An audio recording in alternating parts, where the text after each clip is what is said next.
বন্ধুরা, মটন মানেই বাঙালির ভালোবাসা। বড় আলু সহ লাল রঙের ঝোল যেন আরও আকর্ষণ বাড়িয়ে দেয়। আমরা তো আলু দিয়ে মটনের ঝোল প্রায় খেয়ে থাকি, তবে আজ আপনাদের মটনের রেসিপিটা একটু অন্যভাবেই শেয়ার করতে চাই। আজ আমি আলুর পরিবর্তে ব্যবহার করব কলা গাছের থোড়। তো বন্ধুরা, আমার আজকের রেসিপি হলো কলার থোড় দিয়ে মটনের লাল লাল ঝোল। তো আপনারা পুরো ভিডিওটা দেখবেন, আশা করি আজকের রান্নায় একটা নতুনত্ব পাবেন। নমস্কার বন্ধুরা, আমি অর্পিতা, ভিলেজ মি চ্যানেলে আপনাদের স্বাগত। তো বন্ধুরা, আজকে যে আমি মাটনের রেসিপিটা করব, সঠিকভাবে রান্না করলে কিন্তু খেতে খুবই সুস্বাদু হয়। তো আপনারা পুরো ভিডিওটা শেষ পর্যন্ত দেখতে থাকুন। আমি প্রথমে কলার থোরটাকে ডুমুডুমু করে কেটে নিচ্ছি। এই দেখুন বন্ধুরা, বাড়ির পিছনের কলার গাছ থেকে আমি থোর বের করে নিয়েছি। একদম ভিতরে নরম দেখে থোরটা নিয়েছি। তো আমি এটাকে কেটে নিচ্ছি প্রথমে।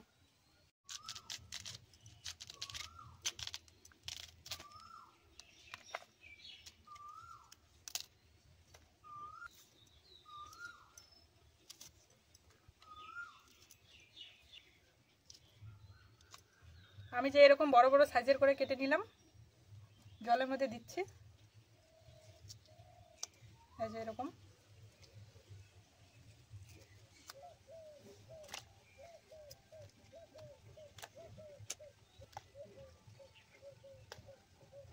কলার থোরগুলোকে কেটে ভালো করে ধুয়ে নিয়েছি। এবার এগুলোকে হালকা একটু ভাপিয়ে নেব।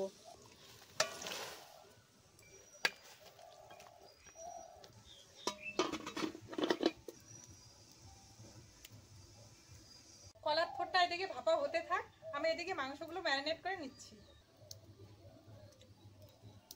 প্রথমে দিয়ে দিচ্ছি স্বাদ মতো লবণ, দিয়ে দিচ্ছি হলুদ, দিয়ে দিচ্ছি তেল, সর্ষের তেল, আদা রসুন বাটা, পেঁয়াজ বাটা আর শুকনো লঙ্কা বাটা, ধনে গুঁড়ো, জিরে গুঁড়ো, কালারের জন্য কাশ্মীরি লঙ্কার গুঁড়ো, দিয়ে দিচ্ছি পেঁয়াজ আর 2-3টে তেজপাতা। এবার ভালো করে মেখে নিচ্ছি।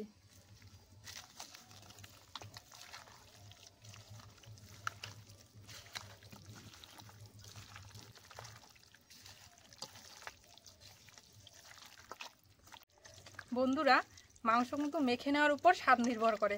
যত ভালোভাবে মেখে নেবেন তত কিন্তু স্বাদ হবে। আমি 3-4 মিনিট ভালো করে মেখে নিলাম। এবার 10 মিনিটের জন্য ঢাকা দিয়ে ম্যারিনেট করে নিব। মাংস ম্যারিনেট করতে করতে আমার এদিকে কলার থোরটাও ভালোভাবে ভাপানো হয়ে গেছে। আমি এবার নামিয়ে নিচ্ছি।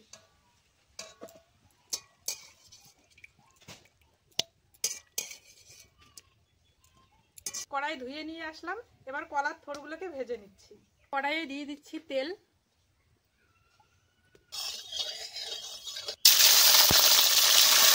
দিয়ে দিচ্ছি সামান্য একটু লবণ আর হলুদ।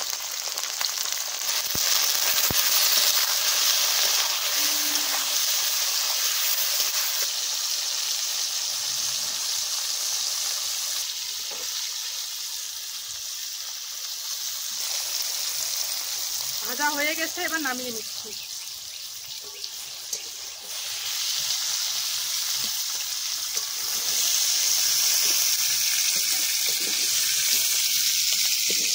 এবার কড়াইয়ে মাংসগুলো দিয়ে দিচ্ছি।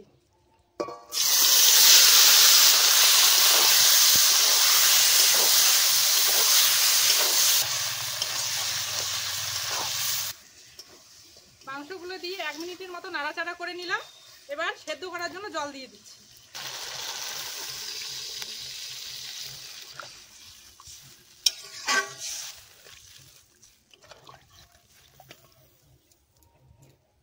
এবারে ঢাকা দিয়ে দিচ্ছি।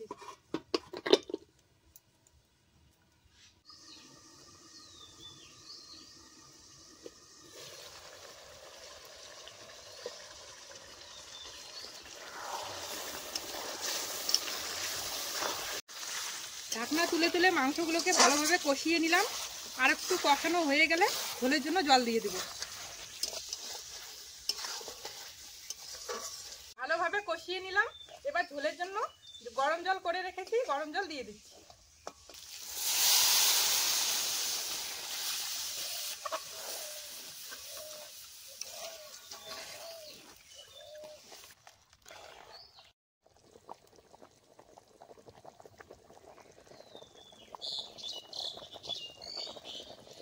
ঝোলটা ফুটে গেছে, এখন ভেজে রাখা থোড়গুলো দিয়ে দিচ্ছি।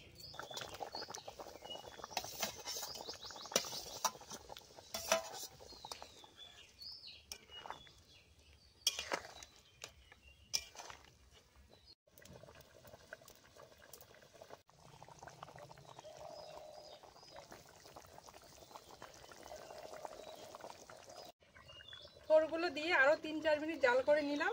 এবার গরম মশলা দিয়ে নামিয়ে নেব।